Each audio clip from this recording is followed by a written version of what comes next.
If you want to possess pot, apparently you don't have to wait until December when I-502 becomes law. Many in the law enforcement community are now saying they're not going to go after anyone for minor marijuana possession starting today. Hannah Kim is here to tell us how it's all going to work. That's right, Matt. Starting December, the new law will allow adults 21 years or older to have up to an ounce of marijuana. But as far as many prosecutors are concerned, they're living by those rules starting today. I was not impaired at all. Rick Rodrigo says he was not high when a state patrol officer pulled him over for speeding weeks ago, but he does admit he had pot in his pocket. The whole fact that you're out of legal limbo. That legal limbo is now over. We identified about 175 cases and decided to dismiss them today.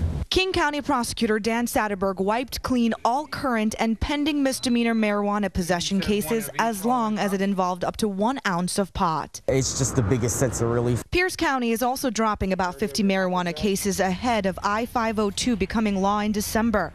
But what about the cops in the streets of Seattle? Are they on the same page? What people can reasonably expect is no enforcement. The King County Sheriff's Office more definitive with their answer, saying they are no longer making minor marijuana arrests starting tonight. I think there are a lot of parallels between what happened here on Tuesday and what eventually happened in Prohibition back in the 20s in the United States, and it started state by state. The law enforcement community says they are learning to deal with this historic law. We're still looking at how that law is going to affect our department.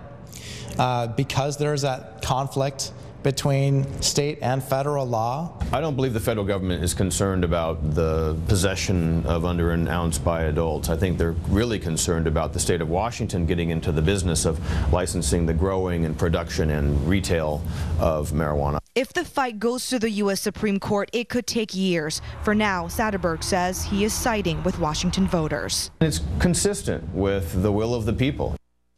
Seattle police say small amounts of marijuana possession have always been low on their priority, even before I-502. The bigger question is, will police officers be subjected to the same rules and be able to use pot? The answer right now is probably not, but the department says they're looking into it. In the studio, Hannah Kim, Q13 Fox News. Hannah, thank you. And lots of questions remain unanswered about using marijuana in our state, even after the passage of Initiative 502. You'll be able to carry an ounce of pot or marijuana-infused products, but where you can buy it is another question. The State Liquor Board has until December 2013 to work out licensing rules. It's been flooded with calls the last 2 days from people interested in getting into the pot-growing business. There will be no smoking in public or where cigarettes aren't allowed, like non-smoking apartments.